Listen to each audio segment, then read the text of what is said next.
ಗುರುಜಿ ಇವತ್ತಿನ ದೇವಿ ಬಕುಳಾಮುಖಿ ಅಂತ ಕೂಡ ಹೇಳ್ತಾ ಇದ್ರಿ. ಹಾಗೆ ನಾಸ್ತಿಕರಾದ್ರೆ ಏನೆಲ್ಲ ದುರಂತಗಳನ್ನ ಎದುರಿಸಬೇಕು ಅಂತ ಕೂಡ ಎಚ್ಚರಿಕೆ ಮಾತನ್ನ ಹೇಳ್ತಾ ಇದ್ರಿ. ಇದು ಎಚ್ಚರಿಕೆ ಅಂದ್ರೆ ಎಷ್ಟೋ ಜನಕ್ಕೆ ದೇವಿ ಹೇಳ್ತಾಳಂತೆ, ಪ್ರಯತ್ನಪೂರ್ವಕವಾಗಿ ಒಳ್ಳೆಯವಳಾಗು ಅಂತ. ಆದರೆ ಒಳ್ಳೆಯವಳು ಆಗದೇ ಇದ್ರೂ ಸಹ ದುಷ್ಟ ಜನರು ಹುಟ್ತಾರೆ ಅಂತ. ಅದಕ್ಕೆ 80% ಅಲ್ಲಿ 20% ಯಾವ ಕಾಲಕ್ಕೂ ಕೆಟ್ಟವರೇ ಇದ್ದಿದ್ದು ಅಂತ ಇತ್ತು ಆ ಕಾಲಕ್ಕೆ. ಈಗೇನಾಗಿದೆ 80% ಕೆಟ್ಟವರು, ಒಂದು 20% ಒಳ್ಳೆಯವರು ಇದ್ರೂ ಇರಬಹುದು ಅಂತ. ಹಾಗಾಗೋಗಿರೋದ್ರಿಂದ ಜೀವನದಲ್ಲಿ ಹೆಚ್ಚಿನ ಅಂಶವೇ ಆಗಿರತಕ್ಕಂಥ ದುರ್ಜನರ ಸಹವಾಸ ಜಾಸ್ತಿ ಆಗಿರೋದ್ರಿಂದ, ಆ ದುಶ್ಚಟಗಳು ಜಾಸ್ತಿ ಆಗಿರೋದ್ರಿಂದ, ದುರ್ಬುದ್ಧಿಗಳು ಜಾಸ್ತಿ ಆಗಿರೋದ್ರಿಂದ ದೂರವನ್ನು ತಳ್ಳಕ್ಕೆ, ಸರ್ವನಾಶವನ್ನ ಮಾಡಕ್ಕೆ ಅವಳೇ ನಿಂತಿದ್ದಾಳೆ. ಅದಕ್ಕೆ ನಾಶನಾಂ ದೇವೀಂ ಅಂತ ಇವಳಿಗೆ ಕುಂಕುಮಾರ್ಚನೆಯಲ್ಲಿ ಮೊದಲನೇ ನಾಮಕರಣವನ್ನು ಕೂಡ ಮಾಡ್ತಾರೆ. ಸಹಸ್ರನಾಮದಲ್ಲಿ ಇವಳಿಗೆ ವಿಶೇಷ ನಾಶನಾಂ ದೇವಿ. ಅಂದರೆ ಇವಳು ಹೇಗೆ ನಾಶನ ಮಾಡ್ತಾಳೆ ಅಂದರೆ, ಪ್ರತಿಯೊಬ್ಬ ಮನುಷ್ಯನೂ ಸಣ್ಣ ಪುಟ್ಟದಾಗ ಸಾಯಲ್ಲ, ಚೆನ್ನಾಗಿ ಸಾಯ್ತಾನೆ. ಆ ಸಾವು ಹೇಗೆ ಬರುತ್ತೆ ಅಂದರೆ, ಇವರೆಲ್ಲ ಹೊಂದ್ಕೊಂಡಿರ್ತಕ್ಕಂಥ ನಿಮ್ಮ ಮನೆಗಳಲ್ಲಿ ನಿಮ್ಮ ಸಾವುಗಳು ಹೇಗಾಗಿದೆ ಅಂದರೆ, ಈಗ ಆಗೋದಲ್ಲ, ಮೊದಲಿಂದ ಹಾಕ್ಕೊಂಡ್ ಬಂದಿದೆ ನೋಡಿ, ಅದೆಲ್ಲ ಈಗ ಮೆಲ್ಕ್ ಹಾಕ್ಕೊಳ್ಳಿ, ಅವರು ಇದಿಷ್ಟಕ್ಕೆ ಸೇರಿದ್ದಾರೆ ಅಂತ. ಒಳ್ಳೆ ಕೆಲಸ ಮಾಡಿರ್ತಾನೆ ಎಲ್ಲೋ ಅನ್ಕೋಬೇಡಿ, ಆದರೆ ಈ ಸಾವನ್ನ ಹಿಂಗೆ ಅನ್ಕೊಂಡಾಗ ಇವನು ಏನೋ ತಪ್ಪು ಮಾಡಿರೋದಕ್ಕೆ ಇಂಥ ಸಾವು. ಅದಕ್ಕೆ ಮನುಷ್ಯನಿಗೆ ಸಾವಲ್ಲಿ ಗೊತ್ತಾಗದಂತೆ ಮನುಷ್ಯನ ಯೋಗ್ಯತೆ ಏನು ಅಂತ. ಅದಕ್ಕೆ ನೋಡಿ, ರುದ್ರ ಅವನೇನೇನು ಶಿಕ್ಷೆ ಕೊಡ್ತಾನೆ ಇಂಥವ್ರಿಗೆ. ಯಾರ್ಯಾರು ದೇವರು ನಂಬಲ್ಲ, ಯಾರ್ಯಾರು ದೇವರನ್ನು ದೂಷಿಸ್ತಾರೆ, ಯಾರ್ಯಾರು ನಿಜವಾದ ಧರ್ಮಗಳನ್ನು ದೂಷಿಸ್ತಾರೆ, ಯಾವ ಕಾಲಕ್ಕೂ ಧರ್ಮವನ್ನು ಎತ್ತಿಡಿದೆ ಅನ್ಯಾಯಗಳನ್ನು ಹೆಚ್ಚು ಮಾಡ್ತಾರೆ, ಈ ರೀತಿಯಾಗಿರ್ತಕ್ಕಂಥ ದುರ್ಜನ ಸಾಹಸವನ್ನು ಮಾಡ್ತಾರೆ, ಯಾವಾಗಲೂ ಕೆಟ್ಟ ಮಾತುಗಳನ್ನು ಆಡ್ತಾರೆ, ಇವರಿಗೆ ಪರಿವರ್ತನೆ ಬರ್ಕೊಳ್ಳಿ. ಸಾಮೂಹಿಕ ಮರಣ ಕೊಡ್ತಾನಂತೆ, ಅಂದರೆ ಹೋಲ್ಸೇಲ್ ಸಾವು. ಈ ಹೋಲ್ಸೇಲ್ ಸತ್ತೋಗಿರ್ತಾರೆ ನೋಡಿ, ಟ್ರೈನ್ನಲ್ಲಿ, ಹೋಲ್ಸೇಲ್ ಬಸ್ಸಲ್ಲಿ, ಹೋಲ್ಸೇಲ್ ಆಗಿರ್ತಕ್ಕಂಥ ಒಂದು ಮಾರ್ಕೆಟ್ ಬ್ಲಾಸ್ಟಲ್ಲಿ, ಹೋಲ್ಸೇಲ್ ಆಗಿ ಒಂದು ಫ್ಯಾಕ್ಟ್ರಿ ಸುಟ್ಕೊಂಡು ಹೆಣಗಳಾಗಿ ಸತ್ತೋಗಿರೋಂಥದ್ದು, ಆ್ಯಸಿಡ್ ಢಮಾರ್ ಅಂತ ಒಂದು ಗ್ಯಾಸ್ ಬಸ್ಟ್ ಆಗಿಬಿಟ್ಟು ಹೋಲ್ಸೇಲ್ ಆಗಿ, ಅಥವಾ ಬಾಂಬ್ ಬ್ಲಾಸ್ಟಲ್ಲಿ ಹೋಗಿರೋದು, ಅಥವಾ ಒಂದು ಬಿಲ್ಡಿಂಗ್ ಬಿದ್ದು ಹೋಗಿರೋದು, ಇದೆಲ್ಲ ಸಾಮೂಹಿಕ ಮರಣ. ಈ ಸಾಮೂಹಿಕ ಮರಣ ತಗೊಂಡಿರ್ತಕ್ಕಂಥವ್ರಿಗೆಲ್ಲರಿಗೂ ಈ ರೀತಿಯಾದ ರುದ್ರನೇ ಕೊಡೋದು ಈ ಪೋಸ್ಟು. ಅದಕ್ಕೋಸ್ಕರ ರುದ್ರನ್ ಪೋಸ್ಟ್ಗಳಲ್ಲಿ ರುದ್ರ ಹೇಗೆ ಸಾಯಿಸ್ತಾನೆ ಅಂತ. ಅದನ್ನಾದ ಮೇಲೆ ಅಪಸ್ಮರ ಅಂದ್ರೆ ಏನು? ಅಪಸ್ಮರ ಅಂತಕ್ಕಂಥದ್ದೇನು ಅಂದರೆ, ಯಾರೋ ಎಲ್ಲ ಹೋಗ್ತಾ ಇರ್ತಾನೆ ಅವನು ಸಾವಿಗೆ, ಇವನ್ ಜೊತೆ ಕರ್ಕೊಂಡು ಹೋಗ್ತಾನೆ. ಅಂದರೆ ಫಾರ್ ಎಕ್ಸಾಂಪಲ್, ಒಂದು ನೀರಲ್ಲಿ ಯಾರೋ ಬಿದ್ದೋಗಿರ್ತಾರೆ, ಬಾರೋ ಕೈ ಎತ್ಕೊಂಡಿರ್ತೀನಿ ಅಂತ ಇವನು ಎತ್ಕೊಳಕ್ಕೆ ಹೋಗ್ತಾನೆ ಅಂತ ಇಟ್ಕೊಳ್ಳಿ. ಎತ್ಕೊಳಕ್ಕೆ ಹೋದಾಗ ಅವ್ನು ಬದುಕ್ಸಕ್ಕಲ್ಲ, ಇವನು ಹೇಳ್ಕೊಂಡ್ಬಿಡ್ತಾನೆ. ಅಂದರೆ ಇದನ್ನು ಅಪಸ್ಮರ ಅಂತ ಕರಿತೀವಿ. ಈ ರೀತಿಯಾದ ಮೃತ್ಯುಗಳು ಸಾಕಷ್ಟು. ಅಕಸ್ಮಾತ್ ಎಲ್ಲೋ ಯಾವುದೋ ಒಂದು ಪ್ರಾಣಿ ತಿಂತಾ ಇರುತ್ತೆ, ಆ ಪ್ರಾಣಿ ತಿಂತಾ ಇರೋ ಸಮಯದಲ್ಲಿ ಇವನು ಕಾಪಾಡಕ್ಕೆ ಹೋದಾಗ ಅವನ್ನ ಹಿಡ್ಕೊಂಡು ಇನ್ನೊಂದು ಪ್ರಾಣಿಯನ್ನು ನುಂಗ್ಬಿಡುತ್ತೆ. ಇಂಥ ಒಂದು ಅಪಸ್ಮರ. ಇದಕ್ಕೋಸ್ಕರ ಜೇಡಿ ಮಣ್ಣಲ್ಲಿ ನಿಂತಿರೋವನಿಗೆ ಯಾವ ಕಾಲಕ್ಕೂ ಒಳಗಡೆ ಹೀರ್ತಾ ಇರುತ್ತೆ, ಅವನು ಒದ್ದಾಡದಷ್ಟು ಒಳಭಾಗದಲ್ಲೇ ಹೋಗ್ತಾ ಇರ್ತಾನೆ, ಇನ್ನೊಬ್ಬನ ಕೈ ಹಾಕದ್ನ ಅವನು ಸಮೇತ ಎಳ್ಕೊಂಡ್ಬಿಡುತ್ತೆ. ಅದಕ್ಕೆ ಅಪಸ್ಮರ ಅಂತ ಕರ್ತಕ್ಕಂಥದ್ದು ರುದ್ರ ದೇವತೆನೇ ಕೊಡ್ತಾನೆ. ಅಪಮೃತ್ಯು, ಸುಮ್ಮನೆ ಕೂತಿದ್ದವನು ನೇಣು ಹಾಕೊಂಡು ಸಾಯ್ಬೇಕು ಅನ್ಸುತ್ತೆ, ದಡರಂತ ನಾಳೆ ಬೆಳಗ್ಗೆ ನಾನು ಫೇಲ್ ಆಗೋಟ ತಕ್ಕಂತ ಹೊಟ್ಟೋಗಿ ನೇಣು ಹಾಕೊಂಡ್ಬಿಡೋದು, ತಕ್ಕಂತ ವಿಷ ಕುಡಿದ್ಬಿಡೋದು, ಚಕ್ಕಂತ ಚುಚ್ಕೊಂಡ್ಬಿಡೋದು, ಇಲ್ಲ ಒಳಭಾಗದಲ್ಲಿ ಹೋಗಿ ಗ್ಯಾಸನ್ನು ಆನ್ ಮಾಡ್ಬಿಟ್ಟು ಅಂಚ್ಕೊಂಡ್ ಸತ್ತು ಹೋಗೋದು. ಇದೆಲ್ಲ ಅಪಮೃತ್ಯು ಸಂಕೇತಗಳು. ಈ ಅಪಮೃತ್ಯು ಮಾಡ್ಕೊಳ್ತಕ್ಕಂಥ ಮನಸ್ಸನ್ನ ಕೊಡ್ತಕ್ಕಂಥ ಅಶ್ರುತರ್ಪಣ ಬ್ರಹ್ಮ ಹಾಕಿದಾಗ ಅಕ್ಷಿಯಿಂದಾಗ ಬಂದ ರಾಕ್ಷಸರ ಮುಖಾಂತರವಾಗಿ ಸಂಹಾರ ಮಾಡಕ್ಕೆ ಇವರಲ್ಲಿ ಹುಟ್ಟಿರ್ತಕ್ಕಂಥ ಗುಣಗಳು ಇಂಥವರು. ಇವರನ್ನ ಸೃಷ್ಟಿಪೂರ್ವಕವಾಗಿ ಕಾಪಾಡೋದಾಗ್ಲಿ ಮಾಡಿರ್ತಕ್ಕಂಥ ಎಲ್ಲದಾಗ್ಲಿ ರುದ್ರನ್ ಪೋರ್ಟ್ಫೋಲಿಯೋ. ನಿರುತಿ, ಆ ನಿರುತಿ ಎಲ್ಲಿರೋದೋ ಬೆಡ್ರೂಮ್ ಅಲ್ಲಿ. ಯಾವ ಬೆಡ್ರೂಮು ಅನ್ಕೊಂಡ್ರ? ಈ ಬೆಡ್ರೂಮ್ ಅಂದ್ರೆ ನಿಮ್ಮ ಬೆಡ್ರೂಮ್ ಅಂತಲ್ಲ, ನೈಋತ್ಯನ್ನ ನಿರುತಿ ಅಂತ ಕರಿತೀವಿ. ಮಹಾರಾಕ್ಷಸ ಇವನು. ಆ ರಾಕ್ಷಸನೇ ವಾಸವಾಗಿರ್ತಾನೆ, ಕುಬ್ಜವಾಗಿರ್ತಾನೆ. ಇವನೇ ಬೆಡ್ರೂಮ್ ಅಲ್ಲಿ ಧನ ಪ್ರಾಪ್ತಿಯನ್ನು ನೋಡ್ಕೊಳ್ಳೋನು. ಆ ನೈಋತ್ಯ ಜಾಗದಲ್ಲಿ ನಾವು ಕಬ್ಬಣದ ಪೆಟ್ಟಿಗೆ ಇಡಬೇಕು, ಅಲ್ಲೇ ಧನ ಪ್ರಾಪ್ತಿ ಇರೋದು. ಆದರೆ ಧನ ಪ್ರಾಪ್ತಿ ಇರೋ ಜಾಗದಲ್ಲಿ ಮೃತ್ಯು ಇದೆ. ಆ ನಿರುತಿನೂ ಹೇಗೆ ಸಾಯಿಸ್ತಾನೆ? ಅವನ ಶ್ಲೋಕಗಳೇನೇ ಶೋಕದಿಂದ ಸಾಯಿಸ್ತಾನಂತೆ. ಏನು ಅಂದರೆ, ಅಯ್ಯೋ ನೋಡಿ ನನ್ನ ಮಗ ನೋಡ್ರಿ 15 ವಯಸ್ಸ್ರಿ, ಈಗಲೇ ಸತ್ತು ಹೋದ, ನನ್ನ ಪಿಂಡ ಇಡಬೇಕಾಗಿತ್ತು, ಅವನ ಪಿಂಡ ನಾನು ಹಿಡಂಗೆ ಮಾಡಿಬಿಟ್ರಲ್ಲಪ್ಪ ದಯವಿಟ್ಟು ಅಂತ ಆ ಶೋಕ. ತಾಯಿಗೆ ಮಗಳು ಓಡೋಗಿರ್ತಾಳೆ, ಆ ಶೋಕದಲ್ಲಿರ್ತಾರೆ. ಗಂಡ ಹೆಂಡತಿಯರಿಗೆ, ಗಂಡನಿಗೆ ಹೆಂಡತಿ ಸತ್ತೋಗಿರ್ತಾಳೆ, ಆ ಶೋಕದಲ್ಲಿರ್ತಾರೆ. ಹೊಸದಾಗಿ ಮದುವೆ ಆಗಿರ್ತಾರೆ, ಟಕ್ಕಂತ ಆಕ್ಸಿಡೆಂಟ್ ಸತ್ತೋದ, ಅಲ್ಲಿ ಗಂಡನ ನೋಡ್ಕೊಂಡು ಶೋಕದಲ್ಲಿ ಕುತ್ಕೋಬೇಕು. ಎಂಥ ಶೋಕ! ಆ ಶೋಕದಿಂದ ಮೃತ್ಯು. ದುಃಖವನ್ನ ಕೊಡ್ತಾನಂತೆ, ಶೋಕವಲ್ಲದೆ ದುಃಖ.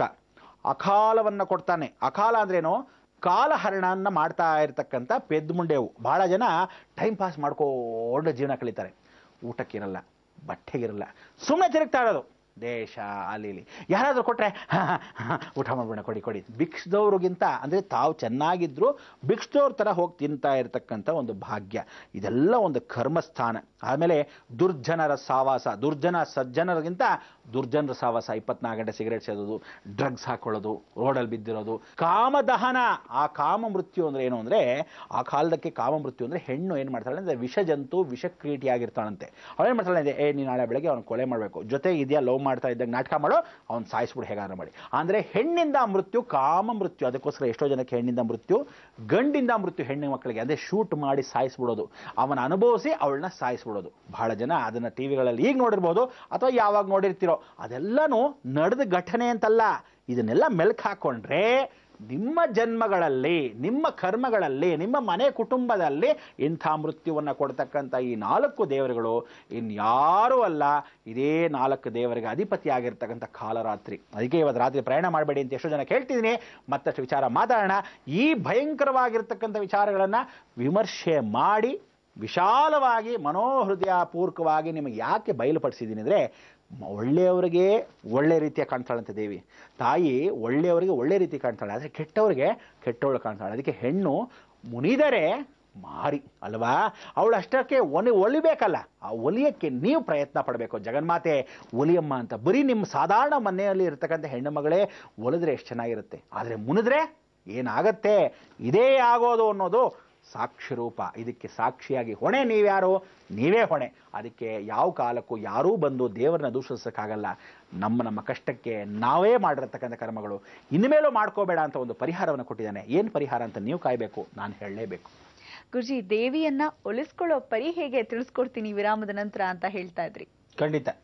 ದೇವಿನ ಒಲಿಸ್ಕೋಬೇಕು ಅಂದರೆ ಇವತ್ತಿನ ದೇವಿ ಧೂಮಾವತಿ, ಕಾಲರಾತ್ರಿ, ಬಗುಳಾಮುಖಿ ಅಂದರೆ ಎಲ್ಲವೂ ಒಂದೇ ರೂಪವಾಗಿರ್ತಕ್ಕಂಥ ತ್ರಿಗುಣಾಕಾರದಲ್ಲಿ 3 ಶಕ್ತಿಗಳ ನಾಮಕರಣವೇ ಈ ಮಹಾದೇವಿ ಜಗನ್ಮಾತೆ. ಇವತ್ತಿನ ದಿವಸ ಗುರುವಾರ ಆದರೆ ಈ ಕಾಲರಾತ್ರಿ ಅನ್ನೋದು ಹೇಗೆ ಪೂಜೆ ಮಾಡಬೇಕು, ರಾತ್ರಿಯಲ್ಲೇ ಪೂಜೆ ಮಾಡಬೇಕು ಅಂತ ಹೇಳುತ್ತೆ. ರಾತ್ರಿಯಲ್ಲಿ ಅಂದ್ರೇನೋ ಊಟ ಉಪಚಾರಗಳನ್ನು ಸಂಧ್ಯಾಕಾಲದಲ್ಲಿ ಅನ್ನವನ್ನು ತಿನ್ನಬಾರ್ದು. ಏನೇಳಿ ಅನ್ನವನ್ನು ತಿನ್ನಬಾರದು. ಅನ್ನವನ್ನು ತಿನ್ನದೆ ನಾವುಗಳು ಉಪಹಾರವನ್ನು ಮಾಡಬೇಕು. ಹಣ್ಣು ಹಂಪಲ ಅಥವಾ ಯಾವುದೇ ಕಾರಣಕ್ಕೂ ಅನ್ನದ ಪದಾರ್ಥವನ್ನು ಬಿಟ್ಟು ಮಿಕ್ಕಿದ ಎಲ್ಲ ಪದಾರ್ಥಗಳನ್ನು ತಿನ್ನಬಹುದು. ಅಂದರೆ ಗೋಧಿ, ರಾಗಿಯ ಪದಾರ್ಥ, ರಾಗಿ ಹುರಿ ಹಿಟ್ಟು ಆ ಥರದ್ದು, ಅಥವಾ ಜೋಳದ ಪದಾರ್ಥ, ಈ ರೀತಿಯಾಗಿ ತಿಂದಾಗ ಪರಿವರ್ತನೆ. ಹೀಗೆ ಮಾಡಿಕೊಂಡು ಬರೀ ವಿಶೇಷವಾಗಿರ್ತಕ್ಕಂಥ ಉಪ್ಪನ್ನು ಯಾವ ಕಾಲಕ್ಕೂ ಸ್ವೀಕರಿಸಬಾರ್ದು. ಇವತ್ತಿನ ದಿವಸ ರಾತ್ರಿ ಉಪ್ಪನ್ನು ಸಂಧ್ಯಾಕಾಲದಲ್ಲಿ ಸೂರ್ಯ ಅಸ್ತವಾದ ನಂತರ ಇವತ್ತು ಉಪ್ಪನ್ನು ಸ್ವೀಕಾರ ಮಾಡಬಾರ್ದು. ಅರ್ಥ ಆಯ್ತಾ? ಸಿಹಿಯನ್ನು ಸ್ವೀಕಾರ ಮಾಡಬಾರ್ದು ಯಾವ ಕಾಲಕ್ಕೂ. ಉಪ್ಪು, ಖಾರ, ಸಿಹಿ ಈ 3 ತ್ರಿಗುಣಾಕಾರವಾಗಿ ಬಿಟ್ಬಿಡ್ಬೇಕು. ಸಿಹಿಯಾಗಿರ್ತಕ್ಕಂಥ ಸಿಹಿ, ಖಾರವಾಗಿರ್ತಕ್ಕಂಥ ಖಾರ, ಅದಾದ ಮೇಲೆ ಉಪ್ಪಿನ ಅಂಶ ಅಂದರೆ ಸಿಹಿ ಉಪ್ಪು ಆಗಿರ್ತಲ್ಲ ಆ ಮಧ್ಯದ ಅಂಶ. ಹೀಗೆ ಆಗಿರ್ತಕ್ಕಂಥ ಒಂದು ವಿಧಾನದಲ್ಲಿ ರಾತ್ರಿ ಬಿಟ್ಟಾಗ ಕಾಲರಾತ್ರಿಗೆ ಸ್ಮರಣೆ ಮಾಡ್ಕೋಬೇಕು. ಹೇಗೆ ಮಾಡಬೇಕು? ಒಂದು ದೀಪವನ್ನು ಸೆಗಣಿಯ ಮೇಲೆ ಇಟ್ಟು ಪರಿಪೂರ್ಣವಾಗಿ ಮನೆಯ ಆವರಣದ ರಂಗೋಲಿ ಮೇಲಿಟ್ಟು ಆ ದೀಪಕ್ಕೆ ಪೂಜೆ ಮಾಡಬೇಕು. ಕೂತ್ಕೊಳ್ಳೋದು ದಕ್ಷಿಣ ಅಭಿಮುಖವಾಗಿ ಕೂತ್ಕೋಬೇಕು. ಅಂದರೆ ನೀವು ಉತ್ತರಕ್ಕೆ ನೋಡಬಾರ್ದು, ದಕ್ಷಿಣವನ್ನು ನೋಡಬೇಕು. ಅಪಮೃತ್ಯು ಅಲ್ವೇ, ಯಮ ಬರೋದಲ್ಲೇ ಅಲ್ವೇ, ಹಾಗೆ ಆ ದಕ್ಷಿಣವನ್ನು ನೋಡಿ ದೀಪವನ್ನು ನಿಮ್ಮ ಮುಖವಾಗಿ ನೋಡಿಕೊಂಡು ಪ್ರಾರ್ಥನೆ ಮಾಡ್ಕೋಬೇಕು. ಈ ದೀಪಕ್ಕೆ ಅಷ್ಟೋತ್ರ ಅಥವಾ ಪರಿಪೂರ್ಣವಾಗಿರ್ತಕ್ಕಂಥ ಕುಂಕುಮಾರ್ಚನೆ ಮಾಡಿ ಸಹಸ್ರನಾಮ ಆಗಲಿ, ದೇವಿ ಸ್ತುತಿ ಮಾಡೋದಾಗಲಿ, ದೇವಿಯ ನಾಮಕರಣವಾಗಲಿ, ದುರ್ಗಾ ಶತಿಯೇ ಆಗಲಿ, ಸಪ್ತಶತಿ ಅಂದರೆ 700 ಶ್ಲೋಕಗಳಲ್ಲಿ ಒಂದೊಂದು ಶ್ಲೋಕವೇ ನಿಧಾನ ಕೇಳೋದಾಗಲಿ, ಕಾಲರಾತ್ರಿ ನಮಃ ಅಂತ ಅವಳ ಸ್ಮರಣೆ ಮಾಡ್ಕೊಳ್ಳೋದಾಗಲಿ, ವನದುರ್ಗಾ ಸ್ಮರಣವಾಗಲಿ, ಆ ವಿಶೇಷವಾಗಿ ದೇವಿ ಖಡ್ಗಮಾಲವಾಗಲಿ, ತ್ರಿಶತಿ ಆಗಲಿ, ಎಲ್ಲ ದೇವಿಯ ದುರ್ಗಾ ದೇವಿಂ ಶರಣಂ ಅಂಥೇಳಿ ದೇವಿಯ ಸೂಕ್ತಗಳಾಗಲಿ ಅಥವಾ ದೇವಿ ಪುರಾಣವಾಗಲಿ ಏನನ್ನಾದರೂ ಓದಬಹುದು, ಏನನ್ನಾದರೂ ಹೇಳಿ ಪೂಜೆ ಮಾಡ್ಬೋದು. ಆದರೆ ಲಕ್ಷ್ಮೀ ಸರಸ್ವತಿಯ ಸ್ಮರಣೆ ಜೊತೆಗೆ ಅದಕ್ಕೋಸ್ಕರ ಒಂದು ಅಷ್ಟೋತ್ರ ಲಕ್ಷ್ಮೀದು ಅಥವಾ ಒಂದು ಅಷ್ಟೋತ್ರ ಸರಸ್ವತಿದು ಇವರಿಬ್ಬರು ಸ್ಮರಣೆ ಮಾಡಿಕೊಳ್ಳೇಬೇಕು. ಆ ಸ್ಮರಣೆ ನಂತರ ವಿಶೇಷವಾಗಿರ್ತಕ್ಕಂಥ ಈ ಕಾಲರಾತ್ರಿ ಸ್ಮರಣೆ ಮಾಡಬೇಕು. ಕಾಳರಾತ್ರಿಗೆ ವಾಹನ ಇರಬೇಕಂತೆ. ಈ ವಾಹನ ಇರಬೇಕು ಅಂದರೆ ನಿಮ್ಮಲ್ಲಿ ಎಲ್ಲಿ ವಾಹನ ಇರುತ್ತೆ? ಇಲಿ ಹಿಡ್ಕೊಂಬರಕತ್ತ, ಸಿಂಹ ಏನಾದರೂ ಹಿಡ್ಕೊಂಬರಕತ್ತ, ಆನೆ ಹಿಡ್ಕೊಂಬರಕತ್ತ. ಅದಕ್ಕೆ ನೀವೇನು ಮಾಡಬೇಕು? ಒಂದು ಪುಟ್ಟದಾಗಿರ್ತಕ್ಕಂಥ ರೌದ್ರವಾಗಿ ಇರತಕ್ಕಂಥ ಯಾವುದೇ ಒಂದು ಪ್ರಾಣಿ, ಸಣ್ಣದಾಗಿ ಒಂದು ಮಕ್ಕಳ ಹತ್ರ ಬೊಂಬೆ ಗಿಂಬೆ ಇರುತ್ತೆ. ಇದನ್ನು ನೀವು ಪೂಜೆ ಮಾಡ್ಕೊಳ್ಳೋ ಕ್ರಮದಲ್ಲಿ ಆ ದಕ್ಷಿಣಕ್ಕೆ ನೋಡಿದಾಗ ದಕ್ಷಿಣದಲ್ಲಿ ದಕ್ಷಿಣ ಕಾಳಿ ಕೂತಿರ್ತಾಳೆ, ದಕ್ಷಿಣ ಅಭಿಮುಖವಾಗಿ ನೀವು ಕೂತಿರ್ತೀರ, ಯಮನ ಕೂತಿರ್ತಾನೆ. ದೀಪನೇ ಇಡೀ ಜಗತ್ತು. ನಿಮಗೆ ಎಲ್ಲ ದೇವಿಗಳು 300 ಮುಕ್ಕೋಟಿ ದೇವತೆಗಳು, ಎಲ್ಲ ಜಗತ್ತಿನ ದೇವಿಗಳು ಎಲ್ಲಿ ವಾಸವಾಗಿರ್ತಾರೆ? ಈ ದೀಪದಲ್ಲಿ. ಈ ದೀಪ ಹಣತೆ ತುಂಬ ದೊಡ್ಡದಾಗಿರಬೇಕು. ಒಂದೇ ಎಣ್ಣೆ ಹಾಕಿ ಹಚ್ಚಬೇಕು. ಏನೇಳಿ? ಒಂದೇ ಎಣ್ಣೆ ಹಾಕಿ ಹಚ್ಚಬೇಕು. ಇದರಲ್ಲಿ ತುಪ್ಪದ ಬತ್ತಿಯಲ್ಲೇ ದೀಪವನ್ನು ಹಚ್ಚಬೇಕು. ಅಂದ್ರೇನು? ಬತ್ತಿ ಮಾತ್ರ ತುಪ್ಪದಲ್ಲೇ ನೆನೆಸಿ ಆ ಬತ್ತಿಯ ಮುಖಾಂತರ ಹಚ್ಚಿ ಪೂಜೆ ಪುನಸ್ಕಾರವನ್ನು ಮಾಡಬೇಕು. ದೀಪಗಳಿಗೆ ವಿಶೇಷವಾಗಿ ಒಳಭಾಗದಲ್ಲಿ ಒಂದು ಒಣಮೆಣಸು, ಒಂದು ಪರಿಪೂರ್ಣವಾಗಿರ್ತಕ್ಕಂಥ ಮೆಣಸಿನಕಾಯಿ, ಅಂದರೆ ಒಣಮೆಣಸು ಕಾಳಾದರೂ ಸರಿ, ಒಣಮೆಣಸಿನ ಕಾಯಿ ಆದರೂ ಸರಿ, ಎರಡನ್ನೂ ತೆಗೆದು ಆರತಿಯನ್ನು ತೆಗೆದು ಬೆಳಿಬೇಕು. ಅವಳಿಗೆ ಆರತಿಯನ್ನು ತೆಗಿಬೇಕು. ಅಂದರೆ ದೀಪಕ್ಕೆ ದೀಪಾರ್ತಿಯನ್ನು ಮಾಡಬೇಕು. ಈ ದೀಪಾರ್ತಿ ಮಾಡೋ ಸಮಯದಲ್ಲಿ ಅವಳಿಗೆ ಸುಮ್ಮನೆ ಹಿಂಗೆ ಅನ್ನೋದಲ್ಲ, ನೀವು ಆ ರಂಗೋಲಿ ಏನು ಆ ದೀಪದ ಸುತ್ತಲೂ ಹಾಕಿರ್ತೀರ ಅದನ್ನು ಪ್ರದಕ್ಷಿಣೆ ಮಾಡಬೇಕು. ಏಕೋ ದ್ವಯ ತ್ರಯ ಅಂಥೇಳಿ 7 ಸರಿ ಮಾಡಬೇಕು. ಈ 7 ಜನ್ಮಗಳಲ್ಲಿ ನಾನು ಹುಟ್ಟು ಬೆಳೆದರೂ ಸಹ ನನ್ನ ಕರ್ತವ್ಯಗಳನ್ನು ಏನಾದರೂ ತಪ್ಪು ಅಪ್ಪು ಲೋಪದೋಷಗಳನ್ನು ಮಾಡಿದರೆ, ನನ್ನ ಮನೆಯಲ್ಲಿ ಯಾವುದೇ ನನಗೆ ಗೊತ್ತಿಲ್ಲದೆ ಪಿತ್ರಾರ್ಜಿತ ಋಣಕರ್ಮಗಳು ಇದ್ದರೆ, ನಾನು ಯಾವ ಕಾಲಕ್ಕೂ ಪಶ್ಚಾತ್ತಾಪನೆ ಪಡದೇ ಇದ್ದ ಹಾಗೆ ಏನಾದರೂ ತಪ್ಪುಗಳನ್ನು ಮಾಡಿ ಅಥವಾ ಬೇರೆಯವ್ರ ಕೈಯಲ್ಲಿ ಮಾಡಿಸಿದ್ರೆ, ಗೊತ್ತಿದ್ದು ಮಾಡಿಸಿದ್ನೋ ಗೊತ್ತಿಲ್ಲದೆ ಮಾಡಿಸಿರ್ತೀನೋ, ಇದನ್ನೆಲ್ಲ ಪ್ರಾಯಶ್ಚಿತ್ತ ಪೂರ್ವಕವಾಗಿ ನೀನೇ ಕ್ಷಮಿಸಬೇಕು ಅಂತ ಆ ದೇವಿನ ಪ್ರಾರ್ಥನೆ ಮಾಡಬೇಕು. ಈ ಅಷ್ಟೋತ್ರ ಆಗಲಿ, ಶತನಾಮವಾಳಿ ಆಗಲಿ, ಸಹಸ್ರನಾಮವಾಗಲಿ, ದಿವ್ಯ ಚೇತನವಾಗಲಿ, ಏನೇ ಒಂದು ಕಥಾಮಾಲಿಕವಾಗಲಿ, ಭಜನೆ ಆಗಲಿ, ಹಾಡಾಗಲಿ, ಏನನ್ನ ಆ ದೀಪದ ಮುಂದೆ ಹೇಳಿರ್ತೀರ ಇಷ್ಟನ್ನು ನಮಸ್ಕಾರ ಮಾಡಿ ಎಲ್ಲರೂ ಸಾಷ್ಟಾಂಗ ದೀಪಾರ್ಥಿ ಮಾಡ್ಕೋಬೇಕು. ಅದಕ್ಕೆ ಇದನ್ನು ದುರ್ಗಾ ಪೂಜೆ ಅಂತ ಸಾಕ್ಷಾತ್ ಏನು ಮಾಡ್ತಾರೆ, ದಕ್ಷಿಣ ಕನ್ನಡದ ಕಳೆದು ದುರ್ಗಾ ಪೂಜೆನ ಮಾಡ್ಕೊತಾರೆ. ಈ ದುರ್ಗಾ ಪೂಜೆ ಮನೆ ಆವರಣದೊಳಗೆ ಮಾಡ್ಕೊತಾರೆ. ಆದರೆ ಇವತ್ತು ನೀವು ಮನೆ ಆವರಣ ಹೊರಭಾಗದಲ್ಲಿ ಕಾಲರಾತ್ರಿ ಸಂರಕ್ಷಣೆಯ ಸ್ವರೂಪದಲ್ಲಿ ಮನೆ ಸುತ್ತಲೂ ಆವರಣದ ಮಾಡ್ಕೋಬೇಕು. ಅದಾದ ಮೇಲೆ ಕುಂಬಳಕಾಯನ್ನು ನೀವು ಪೂರ್ತಿಯಾಗಿ ಕಡಿಬೇಕು. ಅಂದರೆ ಒಂದು ಬೂದು ಕುಂಬಳಕಾಯಿನ ಮನೆಗೆ ತಂದುಬಿಡಬೇಕು. ಸಾಯಂಕಾಲ ರಾತ್ರಿನೇ ಮನೆಗೆ ತರಬೇಕು. ಮರಿಬೇಡಿ, ಹೇಳಿದಿನಿಗಲೇ ಅನ್ನವನ್ನು, ಎಲೆಗಳನ್ನು, ಬಾಳೆ ಎಲೆಗಳನ್ನು ಪೂರ್ತಿಯಾಗಿ ಮನೆಯ ಸುತ್ತಲೂ ಹಾಕಬೇಕು. ಅಂದ್ರೇನು? 10 ಭಾಗ ಮಾಡ್ಕೋಬೇಕು. ಯಾವುದನ್ನು? ಒಂದೇ ಒಂದು ಕುಂಬಳಕಾಯಿನ 10 ಭಾಗ ಮಾಡ್ಕೋಬೇಕು. 8 ಭಾಗಕ್ಕೆ 8 ದಿಕ್ಕಿಗೆ ಇಟ್ಟಿರ್ತೀರ. ಒಂದು ಮಹಾಧ್ವನಿ ಅಂತ ಕೊನೆ ಭಾಗದಲ್ಲಿ ಮನೆ ಹೊರಭಾಗದಲ್ಲಿ ಹಾಕಕ್ಕೆ ಒಂದು ಎಲೆ, ತದನಂತರ ಒಳಭಾಗದಲ್ಲಿ ಮಧ್ಯ ಅಂದರೆ ಹೊಸಲಿನ ಮುಂಭಾಗದಲ್ಲಾಗಲಿ ಒಂದು ಭಾಗ. ಅಂದರೆ ಹೊಸಲಿಗೆ ಒಂದು ಭಾಗದಲ್ಲಿ 2 ಮಾಡ್ಕೊಳ್ಳಿ, ಎಡ ಮತ್ತು ಬಲ. ತದನಂತರ 8 ಆವರಣಕ್ಕೆ ಪೂರ್ವ, ಪಶ್ಚಿಮ, ಉತ್ತರ, ದಕ್ಷಿಣ ಅಂತ 4. ಅದಾದಮೇಲೆ ಆಗ್ನೇಯ, ನೈಋತ್ಯ, ವಾಯುವ್ಯ ಮತ್ತು ಪರಿಪೂರ್ಣವಾಗಿರ್ತಕ್ಕಂಥ ಈಶಾನ್ಯ. ಇದನ್ನೇ ಇಷ್ಟಕ್ಕೆ ಮಾಡ್ಕೊಳ್ಳೋಕ್ಕೆ 8. ಮತ್ತು ಊರ್ಧ್ವ ಪಾತಾಳ ಲೋಕಕ್ಕೆ 10 ಆಗಿರೋದ್ರಿಂದ, ಊರ್ಧ್ವ ಪಾತಾಳ ಅಂದರೆ ಮನೆ ಹೊಸಲಿಗೆ ಹೊರಭಾಗದಲ್ಲಿ ಎಡಭಾಗದಲ್ಲಿ ಒಂದು, ಮನೆ ಗೇಟಿಂದ ಆಚೆ ಅಂದರೆ ಆವರಣದ ಹೊರಭಾಗದಲ್ಲಿ ಒಂದು ಭಾಗ. ಅದು ಬಲಿಹರಣ ಅಂತ ಕರಿತೀವಿ. ಅದಕ್ಕೆ ನೀವೇನು ಮಾಡಬೇಕು? ವಾಸ್ತು ಬಲಿ ಅಂತ ಕರಿತೀವಿ. ಅಂದರೆ ಈ ವಾಸ್ತು ಬಲಿ ಅಂತಕ್ಕಂಥದ್ದು ಏನಕ್ಕೆ ಮಾಡ್ಕೊತೀವಿ ಅಂದರೆ, ಎಲ್ಲ ಕಡೆ 8 ಆಗಿ ಮನೆ ಪ್ರದಕ್ಷಿಣೆ ಆಗದಿದ್ದವ್ರಿಗೆ ಏನು ಮಾಡಿದರೆ, ಮನೆಯ ಈಶಾನ್ಯದಲ್ಲೇ, ಮನೆಯ ಒಳಭಾಗದಲ್ಲಿ ಈಶಾನ್ಯದಲ್ಲಿ ಏನು ಮಾಡಬೇಕು? ಒಂದು ಪೂರ್ತಿಯಾಗಿರ್ತಕ್ಕಂಥ ಚೌಕವಾಗಿರ್ತಕ್ಕಂಥ ಒಂದು ಹಾಕಿ. ಆ ಚೌಕವಾಗಿರ್ತಕ್ಕಂಥದ್ದು ಹಾಕಿದ ಮೇಲೆ ಅಲ್ಲಿ 8 ಮೂಲೆಗಳು, ಮಧ್ಯದಲ್ಲಿ 1 9, ಒಂದು ಎಕ್ಸ್ಟ್ರಾ ಕೊನೆಗೆ 10. ಈ ಥರ 10 ಭಾಗನ ಎಲೆಗಳು ಪುಟ್ಟದಾಗಿ ಇಟ್ಕೊಂಡು ಈ ಒಂದೇ ಒಂದು ಬೂದು ಕುಂಬಳಕಾಯಿ ನಿಮ್ಮ ಯಥಾಶಕ್ತಿಯಾಗಿ ಚಿನ್ನ ಕತ್ತರಿಸಿ ಅದಕ್ಕೆ ಹಾಕಿ. ಕುಂಕುಮದಲ್ಲಿ ದೇವಿಗೆ ಕುಂಕುಮಾರ್ಚನೆ ಮಾಡಿಕೊಂಡಿರೋ ಕುಂಕುಮವನ್ನು ಒಂದು ಪಾನಕ ಅಂದರೆ ಒಂದು ಲೋಟದ ಪಾನಕ, ನಿಂಬೆಹಣ್ಣಿನ ಪಾನಕದ ರಸದಲ್ಲಿ ಈ ಕುಂಕುಮನ ಸ್ವಲ್ಪ ಮಟ್ಟಕ್ಕೆ ತೆಗೆದು ಕಲಿಸ್ಬೇಕು. ಆಗ ರಕ್ತ ನೈವೇದ್ಯವನ್ನು ಅವಳು ಕೊಟ್ಟಾಗಂತೆ. ಆ ಕಾಲರಾತ್ರಿಗೆ ರಕ್ತ ನೈವೇದ್ಯವನ್ನು ಕೊಟ್ಟರೆ ನಿಮ್ಮನ್ನು ರಕ್ಷಣೆ ಮಾಡ್ತಾಳೆ. ಯಾವ ಕಾಲಕ್ಕೂ ಯಾರೂ ನಿಮ್ಮ ಮನೆಯಲ್ಲಿ ಕೆಟ್ಟ ದೃಷ್ಟಿಯಲ್ಲಿ ಹೊರಗಡೆಯಿಂದ ನೋಡಲ್ಲ.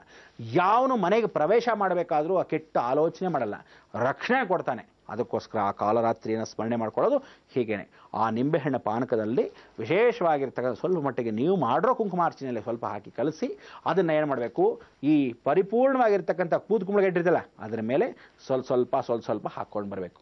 ಅದಾದಮೇಲೆ 1 ಸೇರು ಅನ್ನವನ್ನು ನೀವು ಮಾಡಲೇಬೇಕು. ಆ 1 ಸೇರು ಅನ್ನವನ್ನು ಮಾಡಿರೋದನ್ನು ಬಲಿಹರಣ ಅಂಥೇಳಿ ಈ ಬಲಿಗೆ ಹಾಕಬೇಕು. ಎಲ್ಲ ಸುತ್ತಲೂ ಹಾಕಿ ಕೊನೆಯದಾಗಿ ಹಾಕಬೇಕು. ರಾತ್ರಿ ಮಾಡಿರೋರು ಅದನ್ನು ಮಾಡಿ ಹಾಗೆ ಬಿಟ್ಟು ಬೆಳಗ್ಗೆ ಎದ್ದ ತಕ್ಷಣ ಸೂರ್ಯೋದಯಕ್ಕೆ ಮೊದಲೇ ತೆಗೆದು ಬಿಸಾಕಿಸ್ಬೇಕು. ಇಲ್ಲ ನೀವುಗಳು ರಾತ್ರಿನೇ ಮಾಡಿ ವಿಸರ್ಜನೆ 2 ಗಂಟೆಗಳ ಕಾಲ, ಅಂದರೆ ನೀವು ಪೂಜೆ ಮಾಡಿ 2 ಗಂಟೆಗಳ ಕಾಲ, ಬಲಿಹರಣ ಆದಮೇಲೆ 2 ಗಂಟೆಗಳ ಕಾಲ ಆದಮೇಲೆ ಇದನ್ನು ಯಾರ ಕೈಲಾದ್ರು ತೆಗೆಸ್ಬಿಡ್ಬೇಕು. ತೆಗೆದು ದೂರ ಯಾರು ತುಳಿದೇ ಇರೋ ಜಾಗಕ್ಕೆ ದೂರದಲ್ಲಿ ಹಾಕ್ಬಿಡ್ಬೇಕು. ಈ ರೀತಿ ಹಾಕ್ಬಿಟ್ರೆ ಸಾಕು. ಆದರೆ ಯಾವ ಕಾಲಕ್ಕೂ ತಿಳ್ಕೊಳ್ಳಿ, 9 ಮಾತ್ರ ತೆಗೆದಿರ್ತೀರ, ಆ ಕೊನೆಯದಾಗಿ 10 ಗೇಟಿಂದ ಆಚೆ ಇಟ್ಟಿರಲ್ಲ ಅದನ್ನೇನು ತೆಗಿಬೇಕಾಗಿಲ್ಲ. ಅದರ ಮೇಲೆ ಏನಿರುತ್ತೆ? ಅನ್ನ ಇರುತ್ತೆ, ಅಲ್ಲಿ ನೀವು ಮಾಡಿರೋ ಕುಂಕುಮಾರ್ಚನೆ ಮಾಡಿರ್ತಕ್ಕಂಥ ರಸದ ಆಗಿರ್ತಕ್ಕಂಥ ರಕ್ತವರ್ಣವಾಗಿ ಆ ಕಾಳರಾತ್ರಿಗಿರುತ್ತೆ. ನೀವು ಬೆಳಗ್ಗೆ ಹೋಗಿ ಅದನ್ನು ನೋಡಬೇಕು. ಆಗ ಗೊತ್ತಾಗತ್ತೆ ಎಷ್ಟು ಇರ್ತಕ್ಕಂಥ ದೋಷಗಳೆಲ್ಲ ಅಲ್ಲಿ ಹುಳ ಕ್ರಿಮಿ ಕೀಟಗಳೆಲ್ಲ ಅಲ್ಲಿ ಆವರಿಸ್ಕೊಂಡ್ಬಿಟ್ಟಿರುತ್ತೆ. ಅಂದರೆ ಇಷ್ಟು ದೋಷಗಳು ನಮ್ಮ ಮನೇಲಿ ಇತ್ತಾ, ಇದೆಲ್ಲ ಹಿಂಗಾಗಿತ್ತಾ ಅನ್ನೋದು ಗೊತ್ತಾಗತ್ತೆ. ಇದನ್ನು ವಾಸ್ತು ಬಲಿ ಅಂತ ಕರಿತೀವಿ. ನಿಮಗೆ ನೀವೇ ಪರಿಪೂರ್ಣವಾಗಿ ಪ್ರಾಯೋಗಪೂರ್ವಕವಾಗಿ ಮಾಡ್ಕೊಳ್ಳೋದು ಕಾಲರಾತ್ರಿ ಪೂಜೆ ಅಂತಲೂ ಕರಿತೀವಿ. ರಾತ್ರಿಯಲ್ಲಿ ಮಾಡಬೇಕು. ಈ ಕಾಲರಾತ್ರಿ ದಿನ ಇವತ್ತು ಭಾಳ ವಿಶೇಷ. ಆಗ ಹೊರಗಡೆ ಇರತಕ್ಕಂಥ ದುಷ್ಟ ದೇವತೆಗಳೆಲ್ಲ ಬಂದು ತಿಂತಾರೆ, ಆ ದೋಷಗಳು ಪರಿವರ್ತನೆ ಆಗುತ್ತೆ.